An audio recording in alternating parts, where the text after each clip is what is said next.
Hello. I hope I am audible.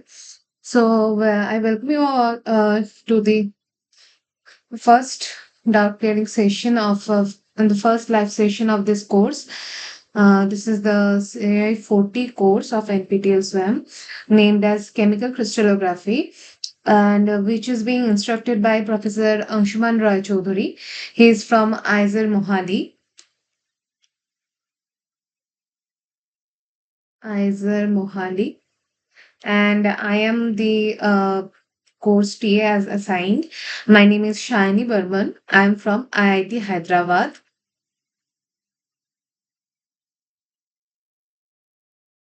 I am a PMRF research scholar in the Department of Chemistry of IIT Hyderabad.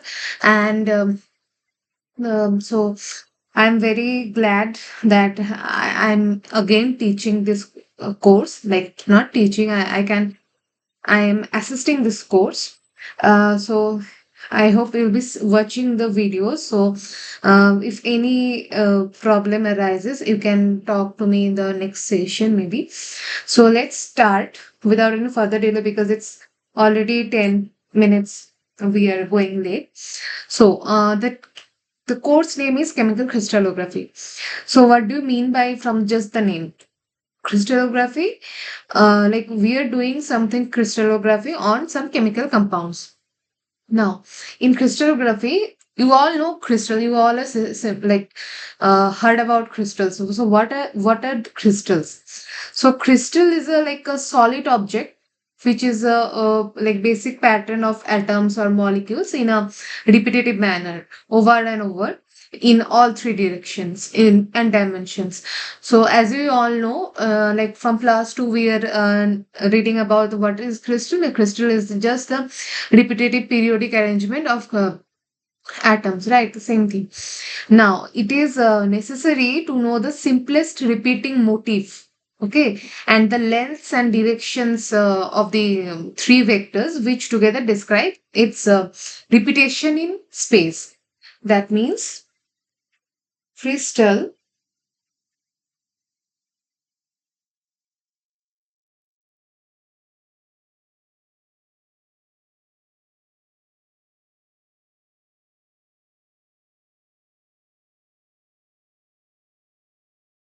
of atom. This is the simplest definition we have learned, but we must keep in mind that this this should be a long range ordering.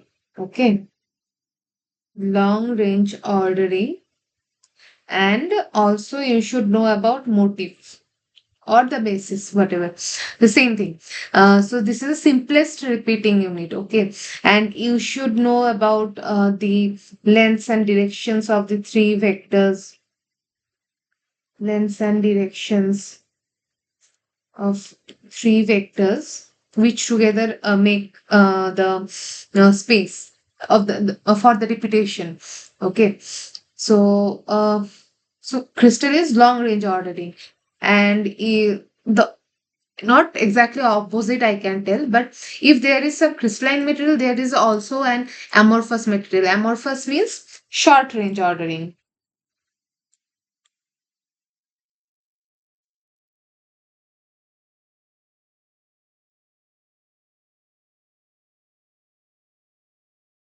Now what is crystallography? So crystallography is a branch of science, experimental science rather, to determine the arrangement of atoms or molecules in a crystalline solid. Okay, and crystalline means what? What I've just told, that the solid should have a three-dimensional periodicity. After a certain distance, the same structure should repeat. Sorry. Huh.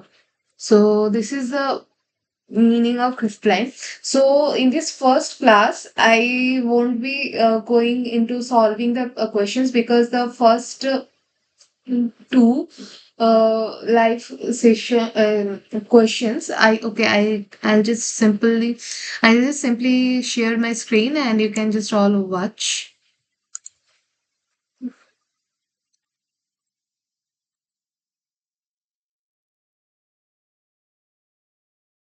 So see, this is a week one assignment, right? And there is some practice assignment also there, and there is also prerequisite assignment. So in today's class we'll just know about the basic of crystallography, what are the related important topics you should need to know before starting this course into depth. And we'll in the like okay we'll solve the this practice assignment, the which is on the week 0 assignment in today's class at the very end. And for the practice of week 1 assignment, quiz of week 1, and similarly practice of week 2 and quiz of week 2 will be doing in the next class. Okay, because the quiz 1 assignment and the quiz 2 one, the last date is how much? 6 8, right? So 6th of August it will be over. So in our next class we'll be covering those two. Okay, but for today's class we'll be learning the basic things about chemical crystallography. Okay, so I'll just quickly share my another screen.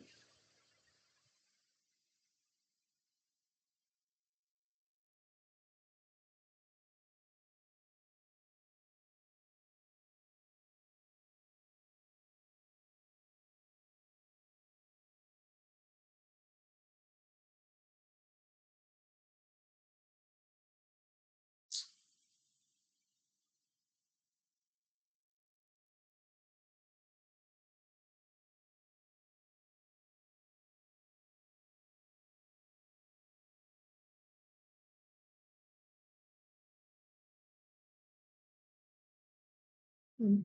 So we are talking about crystallography, right? So crystallography is a branch of science which determines the arrangement of atoms or molecules in crystalline solids.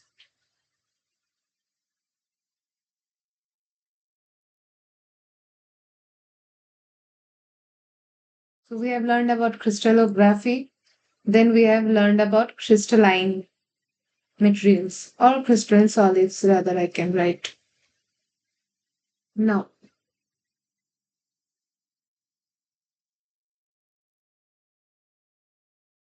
you all know about salt initial, right? But determining the initial structure, that is crystallography, that comes under the extra diffraction studies that will give us the crystal structure.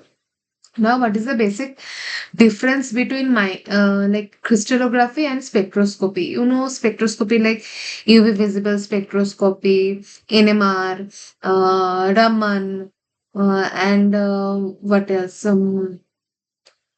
What do we need? IR also. So UV, you all know that gives us the absorption like versus wavelength, and we'll get the energy band gap, etc. NMR will give you the peaks from which you can identify the bond, the type of bonds or the type of atoms, like the CA, the CH peak, in NH peak, etc. Then IR also will give you the like the from the frequency you will get you get to know the functional groups like C, carbonyl, OH, NH, etc. Raman also will give you the bond vibrations, energy, and all. So from those peaks, you'll get to know that okay, in my compound, these functional groups are present. Right. Now, crystallography, it deals with X-ray diffraction.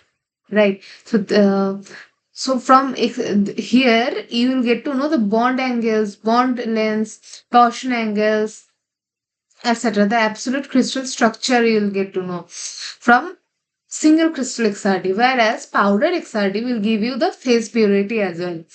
Phase purity in the sense, like let's say NaCl exists in a cubic structure. So that cubic, that is one phase. So that we'll get to know from powder XRD. So crystallography basically deals with the lambda value of around 10 to the power minus 10 meter, which is almost 1 Armstrong. You all know. Then spectroscopy. Spectroscopy deals with lambda value of 1 to 10 to the power minus 8 meter. So here you can see the difference. And on the electromagnetic spectrum, you all know that if I write also, there are gamma rays, then X rays, then UV, then somewhat visible, then IR, infrared, then radio. Right. And if you write the increasing wavelength, so wavelength increases this side. So the opposite Hc by lambda equals to Hc by lambda, energy increases this side, right? So if we find in this electromagnetic spectrum the range of wavelength of the X-rays, you'll find it's between 0.01 to 10 nanometer. Okay. So this is around the Armstrong region, right? So that's why I have written in crystallography, since we use X-ray, and the crystallography needs 1 Armstrong around the wavelength. And why X-ray? Because X-ray, it has this wavelength of this, and is this is equivalent to the uh, lattice distance, the planar distance between the lattice in the lattice of two planes, so that X-ray can suppose if this is the two planes in a lattice, like so X-ray will be emitting the same amount of wavelength, so that X-ray can penetrate through this lattice or through this crystal and give us the actual crystal structure, right? And X-ray generally comes from the inner shell of the atoms. Okay, only remember the inner shells like K, L, M, maximum to maximum M. Okay, now if we plot intensity versus 2 theta, a plot, just so you know, uh, so those will be like intensity. Okay, I'll just write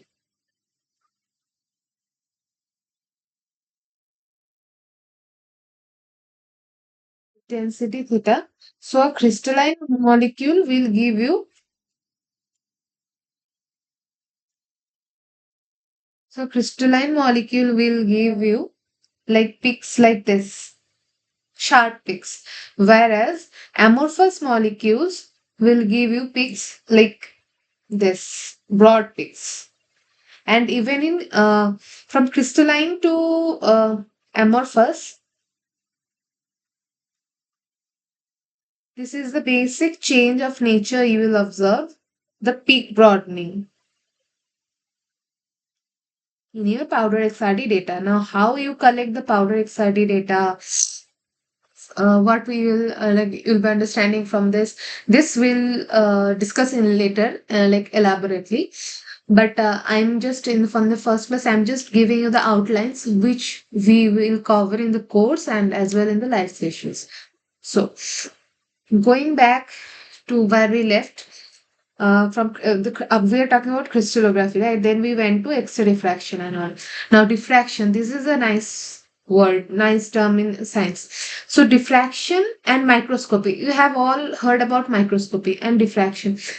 Both are the um, initiate. Both initiates are the same. The functions are same, but at last they gives us a different trajectory.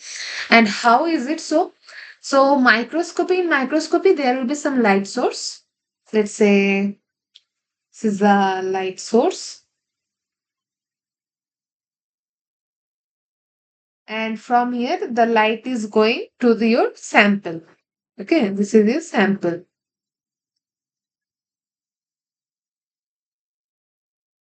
and from here there is some objective lens you are watching through the sample. You are watching the sample through some objective lens, right? So so in your sample, the light will go like this, right? And if it falls in the objective lens through your sample, then it will give you, let's say, here your eye is. Okay. So you'll see your sample like this. This is simple microscope, optical microscope. This is the means how the microscopy works. And in diffraction, what you will see, like light source is there, then there is a sample or crystal, rather say, we'll say crystal here. And there is some detector. Okay, that will detect. You are not keeping your eye on that. There is some detector which detects the intensity of the absorption of the X-ray, and the detector will process the data and give you some image of the crystal. Okay, so for single crystal XRD, we get the crystal, the image of the crystal, and from powder XRD we get just the data, like an intensity, like some values or some plot the machine will give. That is some software, we you have to attach and all. So that will come into the very like late uh, what say late topics, like in the late classes sir will cover. Now there are two types of crystallography: small molecule and macromolecular. So small molecule, as from the name you can think of, that molecular sizes range from a few atoms to several hundreds.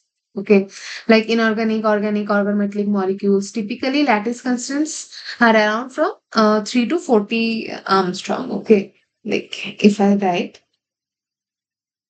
small molecule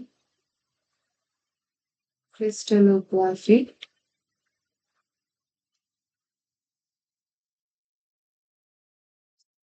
like lattice constants, instance ABC, the age lengths, those are around 3 to 40 Armstrong. Whereas macromolecular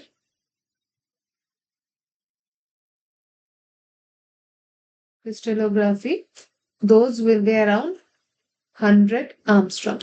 Okay.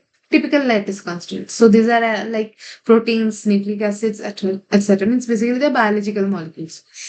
Now, in X-ray crystallography, there is a huge, you know, queue of Nobel Prizes as well. You should know that this is a brilliant um, branch of science. Okay, from Röntgen to von Law, then Bragg's. Uh, like many have won many Nobel Prizes since 1900 to last 2012. Uh, so on the G protein, I guess G protein coupled receptory in this field only, X-ray crystallography. Professor Lefkowitz and Kobilka, I guess, yeah, they both won the Nobel Prize in this X-ray crystallography field. So in X-ray crystallography, the most important thing is translational symmetry. In the crystal, there has some translational symmetry, and not has, like it poses translational symmetry. So it's the most important symmetry element of a crystal. It is also known as a periodicity. What is a crystal? Crystal is basically the periodic arrangement, repetitive arrangement, or the periodic arrangement of atoms, right? So that periodicity comes from the translation. Okay, translation means if there is, let's say, one-dimensional systems, in one-dimensional systems, I'm just writing 1D. Let's say there is one cylinder. Then again, at some distance, there is another cylinder. So this is just translation. Then also you can say this is also translation. But in some angles, like some rotation is happening, but translation is also happening. Okay.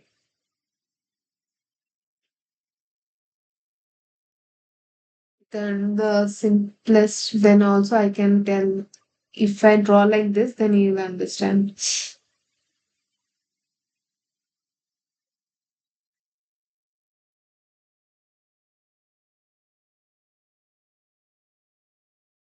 Here you can see there is some rotation happening along with the translation, right? So here only one translation vector is needed. So these are called the one-dimensional systems.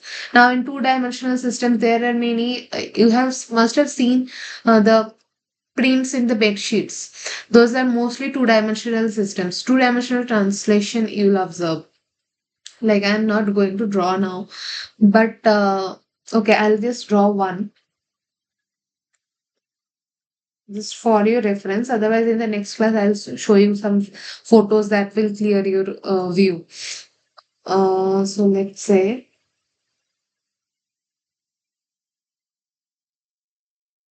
some bird is there.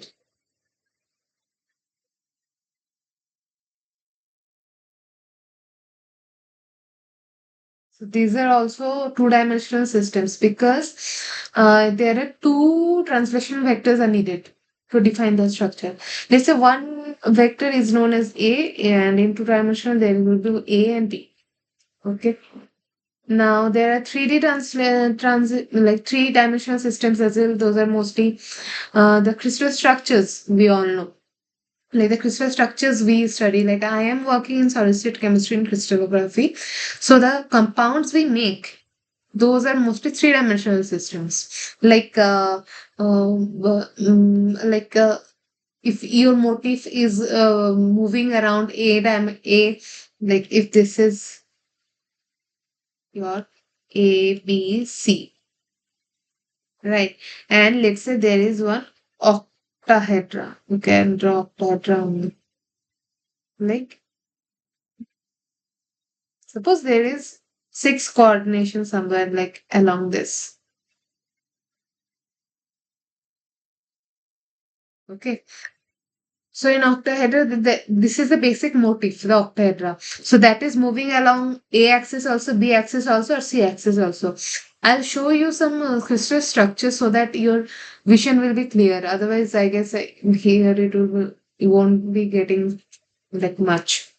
Now, the main basic things are the crystal lattice and unit cell. You must have heard of these terms. So Rain just Hoy, he the scientist, he discovered this, and he said that crystals are composed of arrays of subdivisible blocks called integral molecules with shapes specific to the crystal. Now, integral molecules, by that he meant unit cells. So lattice is basically a mathematical concept. Okay, it is a regular or periodic array of imaginary points. Imaginary points. Focus on those words. Imaginary points. Those are not real. So lattice plus motif or basis, whatever. Like the synonym of motif is basis. So that makes a crystal structure. How we'll also see, we'll draw and we'll see. Now, these are mostly characterized by three-dimensional systems like A, B, C, three-dimensional, three vectors. Now, any lattice point, since they're not real, right? Not imaginary points, but motifs or bases are real, right? So, any lattice point, let's say R, it can be written as N2, this is A, B, N3, C. Okay. Now, how will you like do? Let's say, mm, so this is your basis or motif plus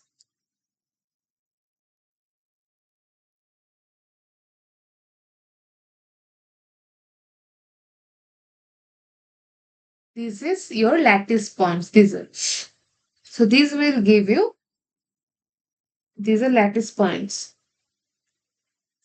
These will give you the crystal structure.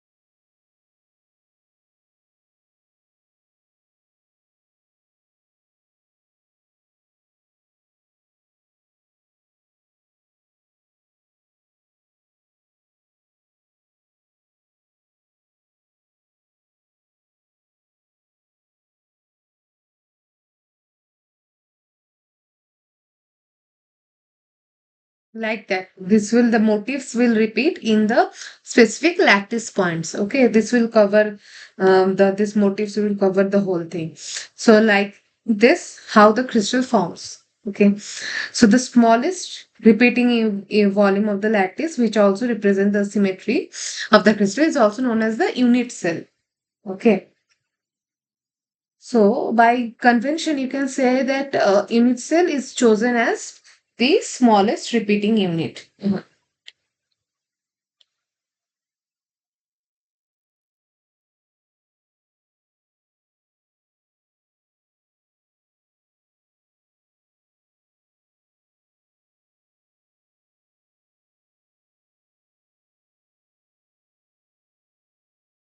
Which has the highest symmetry.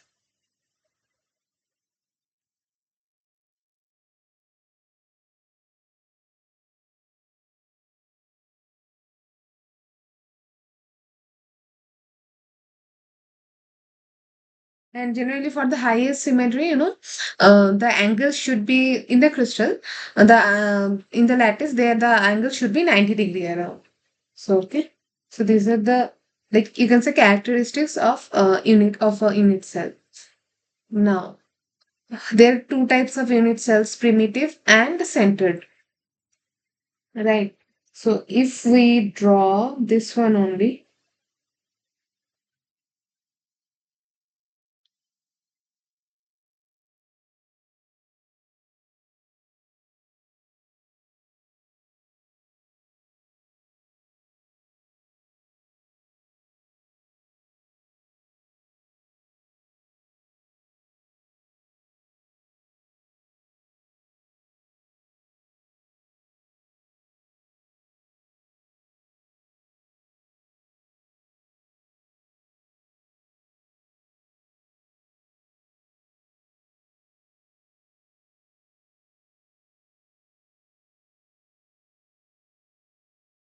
let's say this is one of your unit cell, and this is one of your unit cells. So you can see that there is one lattice point inside this, but here there is no lattice point. Okay, I'll just write in different color. Okay, so the blue is one is primitive cell and one is the centered cell. Centered, you mean from the name itself, you can guess that there is something in the center. So this one is the centered one, and this one is the primitive one. Okay. Now, like in this two-dimensional crystal systems, there are four types of crystal system, like two-dimensional: oblique, rectangular, hexagonal, square. Okay. I'll just write them down.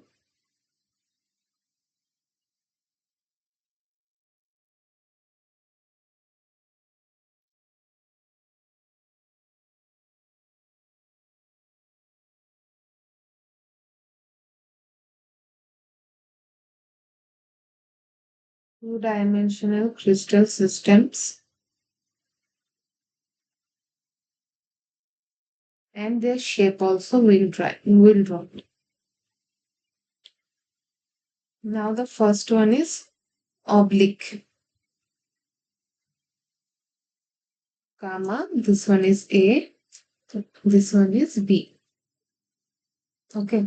So there is no, this is general cell. A, B, gamma, all are different. Okay. Now the second one is rectangular.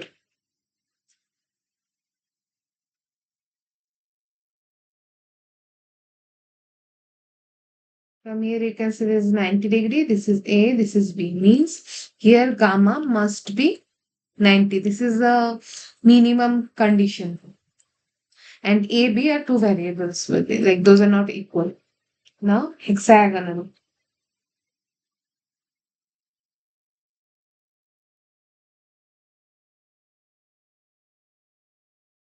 In hexagonal, the A and B are equal. So A and B are equal. Like both are A only. That's why I have written here. And the gamma, you can see it is 120 degree. Gamma is 120 degree. So this is the condition for hexagonal crystal system. Now the fourth one is the square. Square means square. You all know, all are same. And gamma is 90 degrees. Okay. So these are the 2D crystal systems. Now in 3D there are seven crystal systems. In 2D there are four. In 3D there are seven.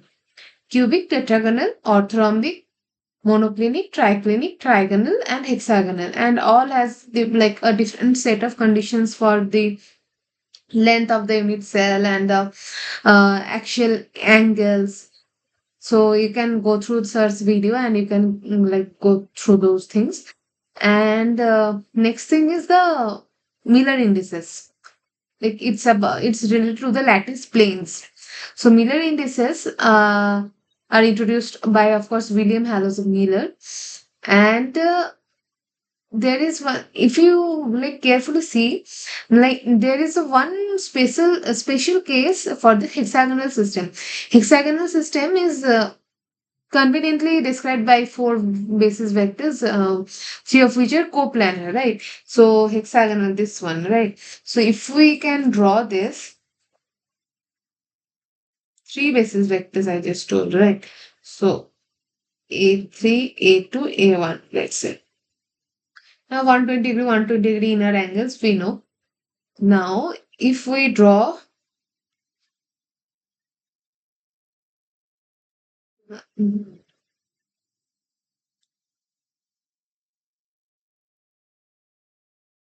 this one, the C1, so you will see that this one will be coplanar. Like in octahedral, you have seen, right? So this is like this,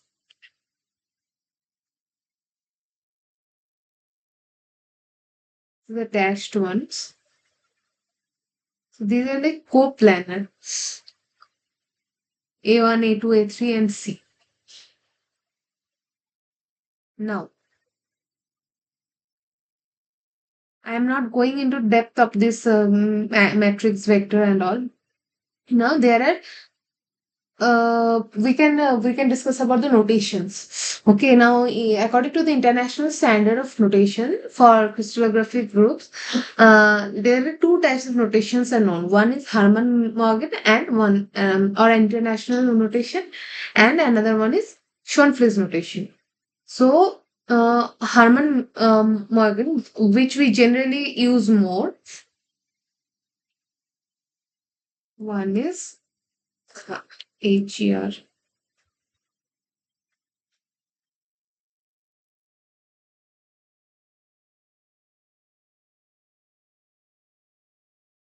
Harman Morgan, and another one is Sean Flags.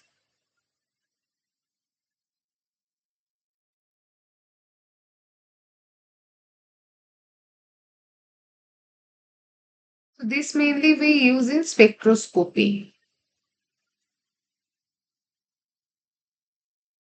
and this one is in crystallography.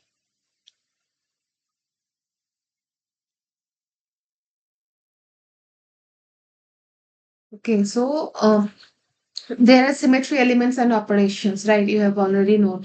So if I draw this two, let's say this one, and I have drawn this one. Which one is more symmetrical? Of course, this one, right? So, so because if you rotate this clockwise three times, let's say, you'll get the same thing, right?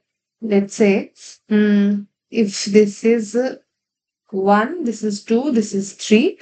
The next time, if you go like rotate clockwise, then next time you'll see 3, 1, 2 like this, and next time another clockwise, you'll get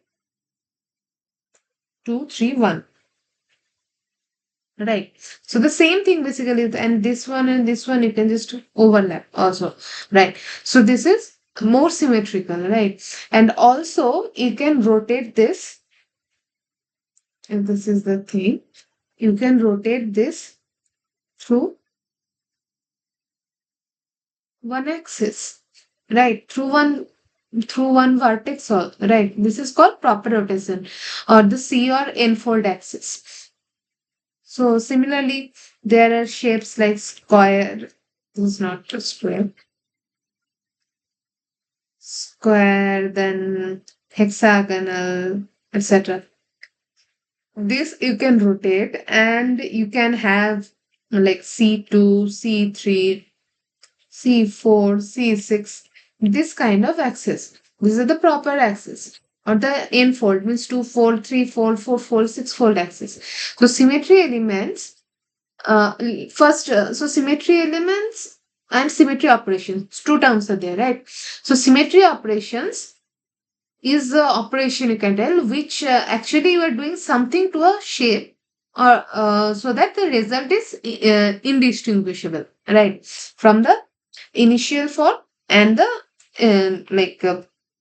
last form. Okay, now even if we do not do anything, even if we do not do anything, the shape still poses an abstract or geometrical property, which is known as a symmetry element, like this.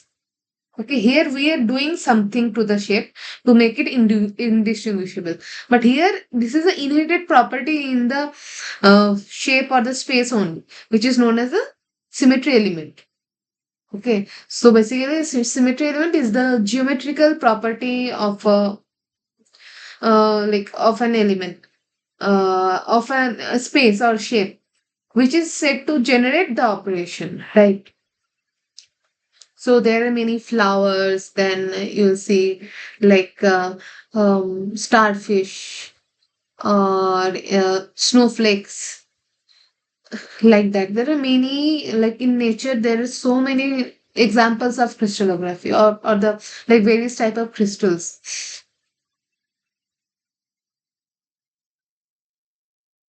So here we have learned about the rotational symmetry, right? We are rotating here like clockwise. So there is one more symmetry known as reflection symmetry. Let's say if this is one mirror, let's say this is one mirror. You can see there are, this mirror has divided this triangle into equal halves, right? Or so, and also if we put one mirror here, let's say the next to the triangle, you'll see the same triangle, right? So this is the, like, it will be indistinguishable. So similar thing, like if we do in molecules also, like OH2, from here a mirror you can pass, right? So this will give you like two halves, similar halves, right? So this is OH2 only. So if you notice carefully, this is a symmetry element, because we are not doing anything to the molecule, water molecule. In the what we have just written the O and 2H and drawn the and drew the bonds, and we can see itself that there is one symmetry element, one mirror is there, or one twofold rotation axis is there. So this is one symmetry element. But if we rotate it or reflect it, that will be the operation, symmetry operation, right? So this is one thing, and there are many examples in reflection symmetry, like as I told, this let's say this plus sign, or this oval sign, whatever you can think of, any flag, our flag also, Indian flag also. There are many examples. Now another one is inversion symmetry. Like inversion symmetry, let's say the simplest example, let's take.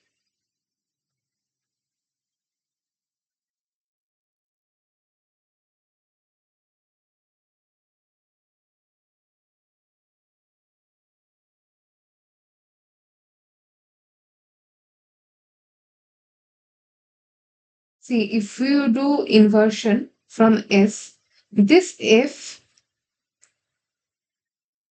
F will go to this side or this side, and this F will go to here. So by inversion also it will be the same. So S is the center of inversion, right?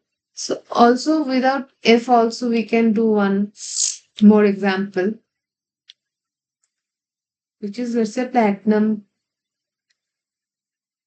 NO2 Cl NH3 Cl NH3. So the same thing you can observe, right?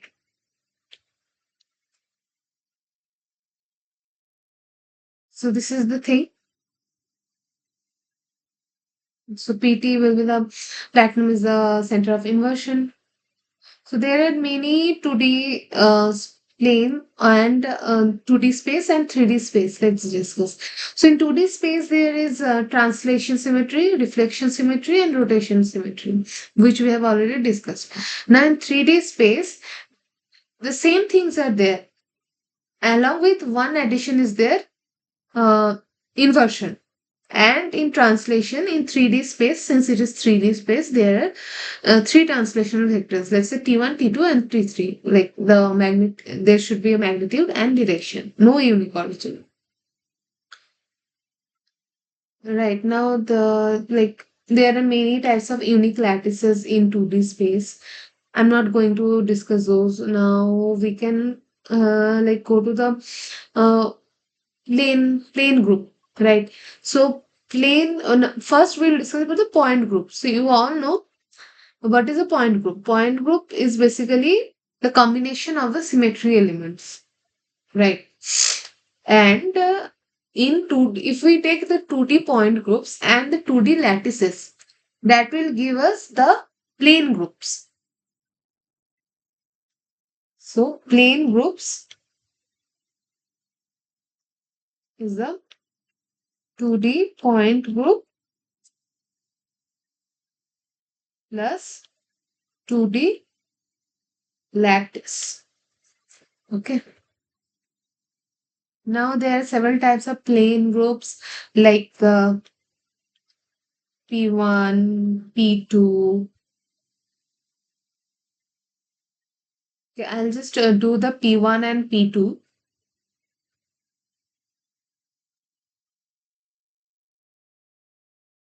So in P1, like as you have already known that in plane groups there must be uh, uh, translational symmetry. So in first P1 we'll do, let's say this is the space. If there is one element or the motif, here it will do the translation, right? Now this will translate in here. Now this will translate in here. So this is the translation. So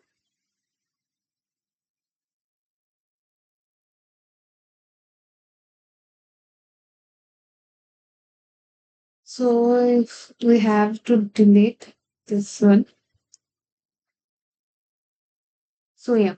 So if we can write about the multiplicity, Wyckoff letter, side symmetry,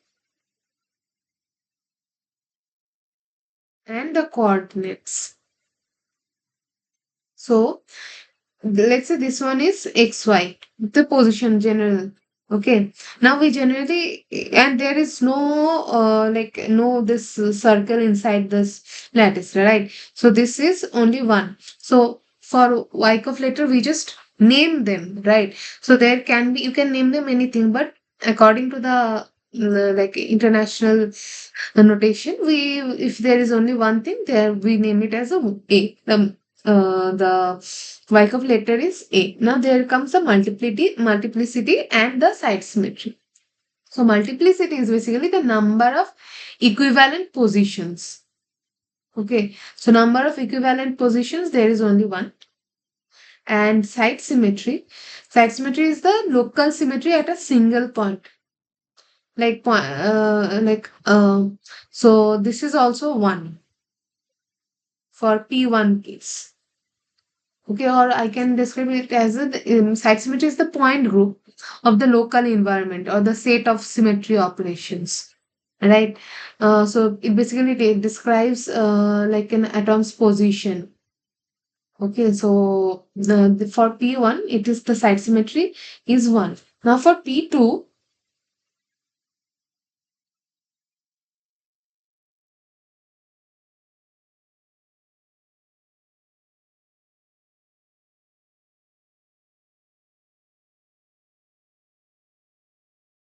well, which 2D, that is two-dimensional system we are drawing, we are doing the oblique ones. Okay. Now P2, first translation will happen, of course, right? Then two means there is twofold symmetry. Now this will rotate twofold means 180 degree. Then from this, or I'll draw this like this, and this will also get translated.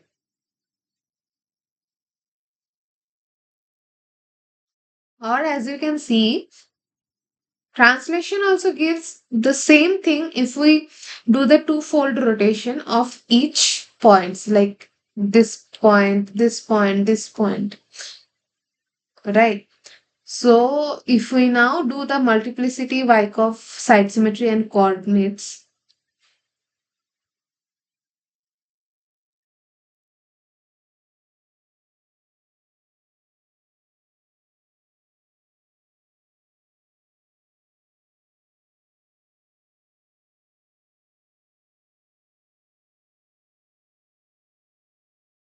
so let's say first one is 0, 0. So there is one A, of course. Second one will be half zero. Now, how I am doing this? I'll just first write, or I'll just okay. I'll draw first. See, this also you can write. You can draw like this. Translation.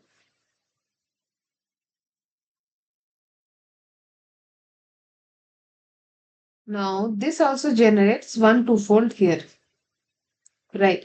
So if we see the one is 0, 0, right?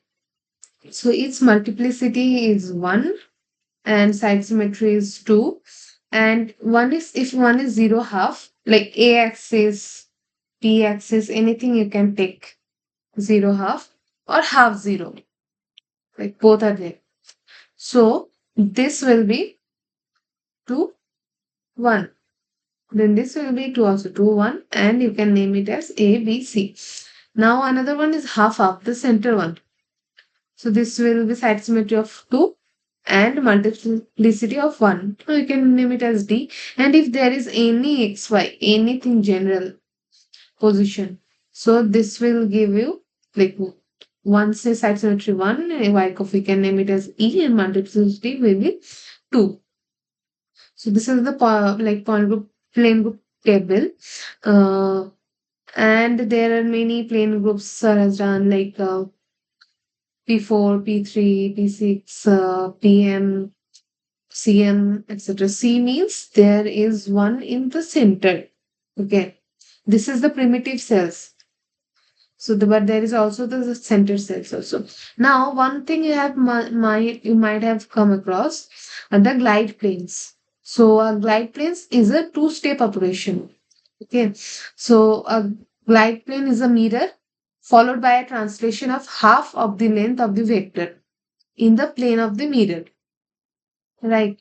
So if this is a mirror plane, uh, if something is there, then there will be like opposite, then half translation. Opposite, then half translation.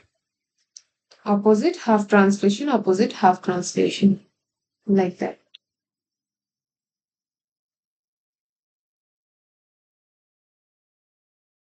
So this line in the glide line, it is denoted as dashed line, not the solid one. Mirror ones we write this or we draw it as the solid ones. So the glide plane is also known as G.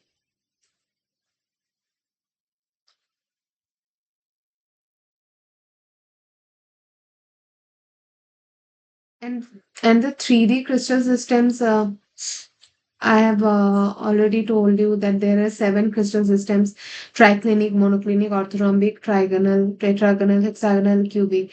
Now the conditions, the minimum symmetry, or the point groups that you can just go through the video lectures and you'll get to know. But you must know that there are law groups.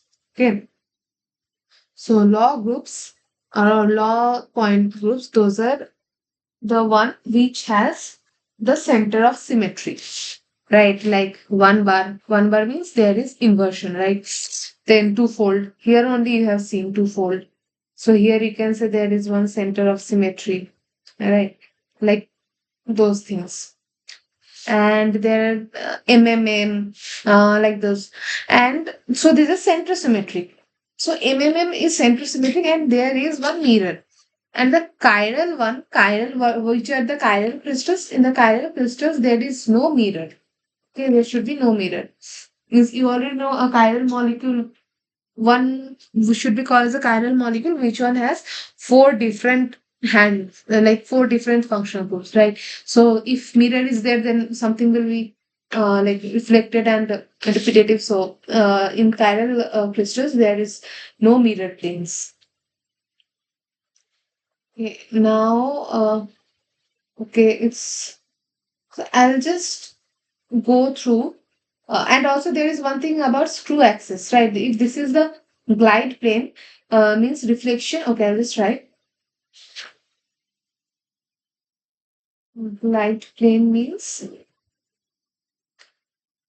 rotation plus half translation or translation, whatever.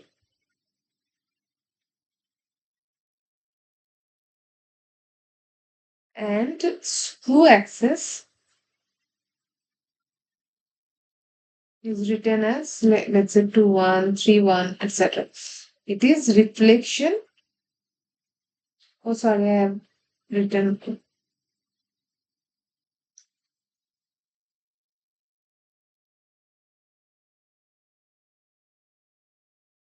rotation plus half translation. Okay.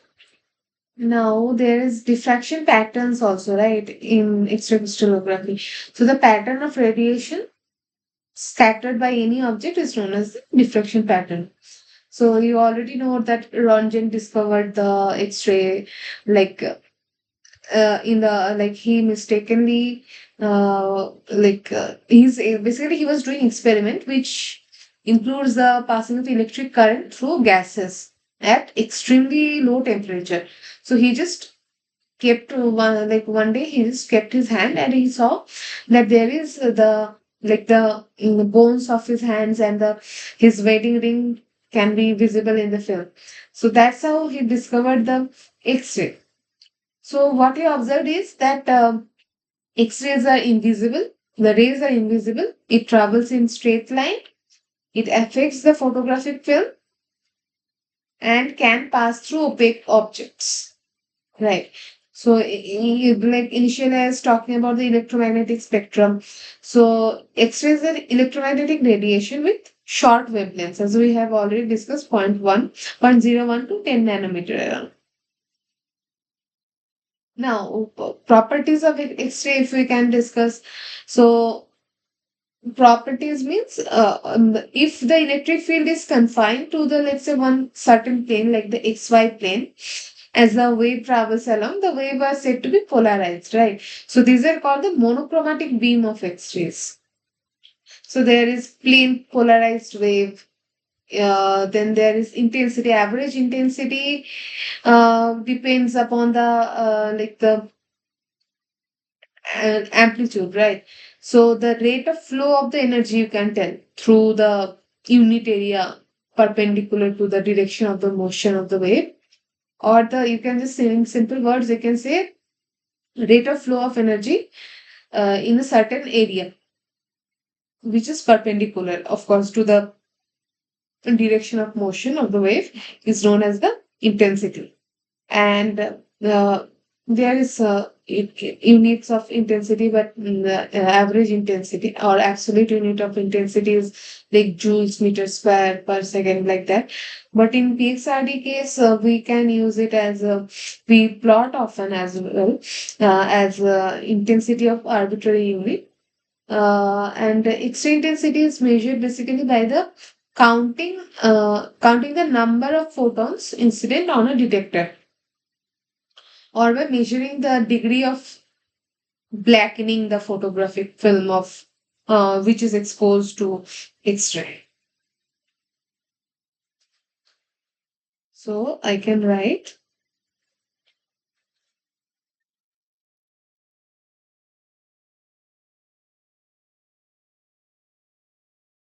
is measured by counting number of photons incident on a detector.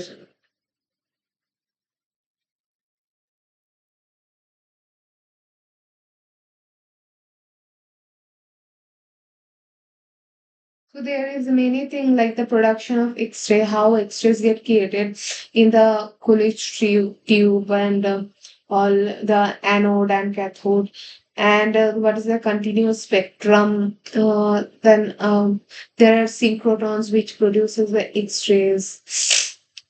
Now there are many selected X-ray wavelengths we study generally, like the K alpha, K beta, or the beta filter there is, and which elements are used as beta filter. And there is also K alpha 1, K alpha 2, the characteristic X-rays. Those things are also important, you should know. Okay, about the diffraction, and the Prague's law and all, we'll discuss in the next class. And so first, it's already 1 hour, so we'll quickly discuss the prerequisite. Prerequisite one, prerequisite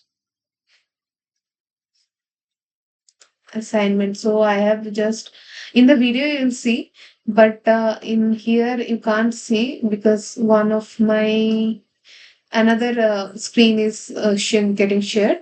So the week 0 or the practice assignment we'll do now, and we'll finish the class. So the first question is, who discovered that the crystalline substances diffract X-rays in a periodic manner?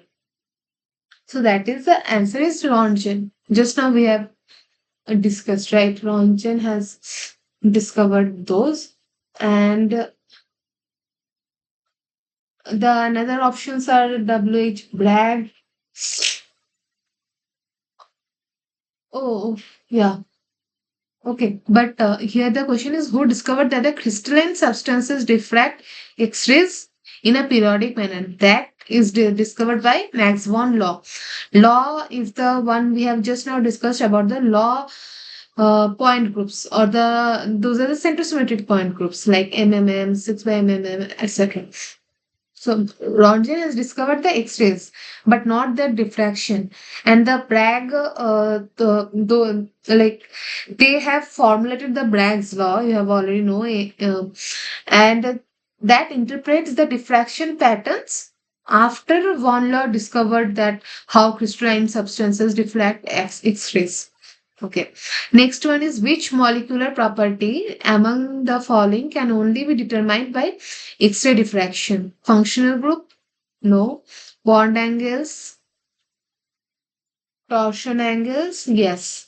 Number of and nature, each one's bond energy and all the ones? No. So functional groups, you already know we can determine by IR, NMR, UV visible, etc. But not from X-ray diffraction or XRD. And the number and nature of the bonds, like of hydrogen atoms specifically, hydrogen atoms are very, it has like the first element on the periodic table, so it has a very low like scattering power. So because it's a very, you know The Z is very low, the atomic number is very low. So it scatters very weakly, if I can say in the simple words, and those are difficult to locate by XRD. The last one is a bond energy.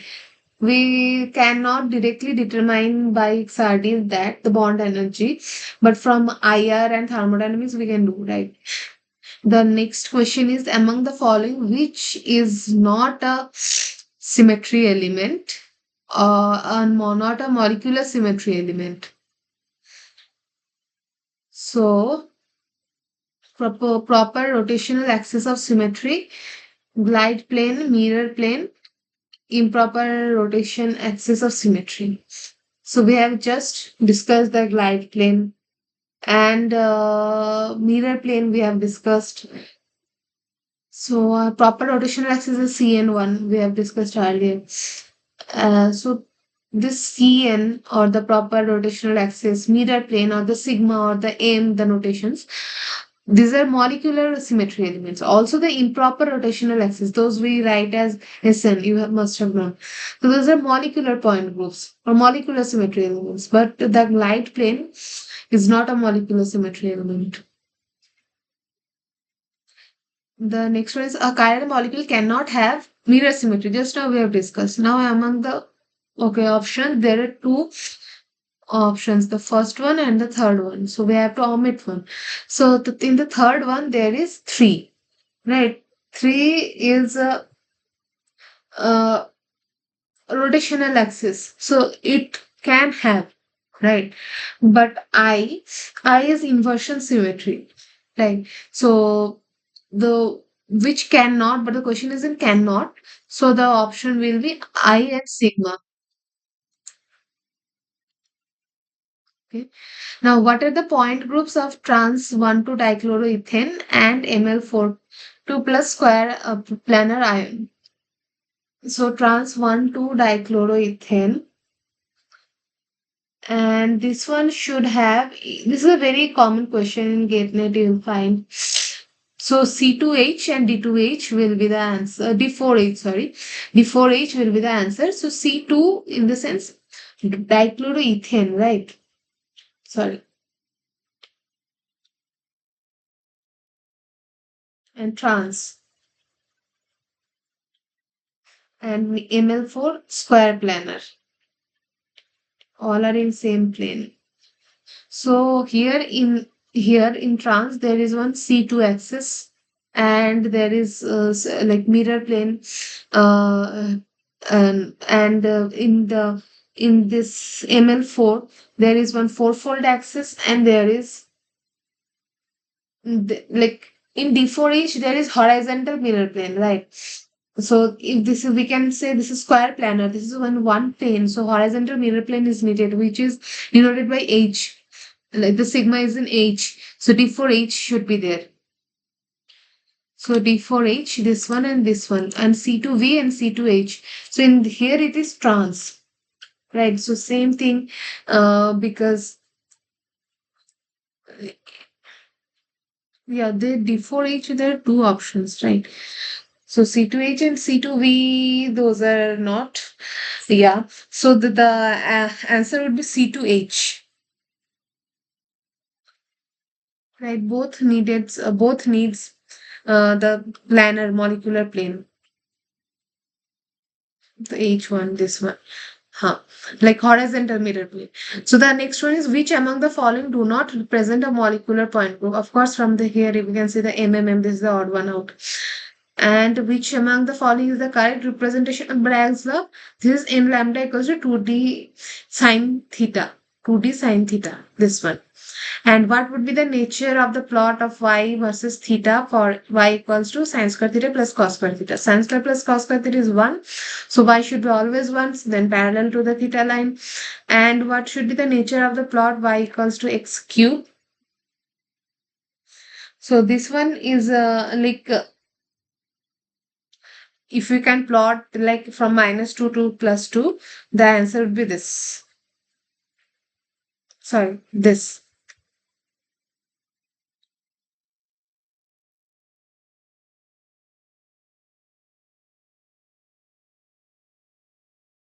This one is shape, na? Is one only. Uh, Now the last one is which among the following cannot be determined by X-ray diffraction experiment? Bond length, bond angle, we can do structure of amorphous materials, we can do presence of functional group, we cannot. Intermolecular interactions, but in solid state, we can do. So this will be the prerequisite, I hope. Oh, structure we cannot do. But structure in the sense we can get, like if we do the retrievable refinement, we can get also. Others are correct. So, yeah, that will be for today's class. And in the next class, we'll be solving the doubt clearing session at this time only, from Tuesday from 6 to 8. So please watch the lecture videos of sir, and if you have any doubt or if you want to ask any question to me regarding the videos or any other question related to crystallography, even if not covered in the videos, you can directly ask me on the live sessions. Okay. And also there is one, Q&A where you'll be directed to the Google discussion forum. There you can just post your queries where the course faculty or any TA will answer those. Okay. Okay. Thank you so much.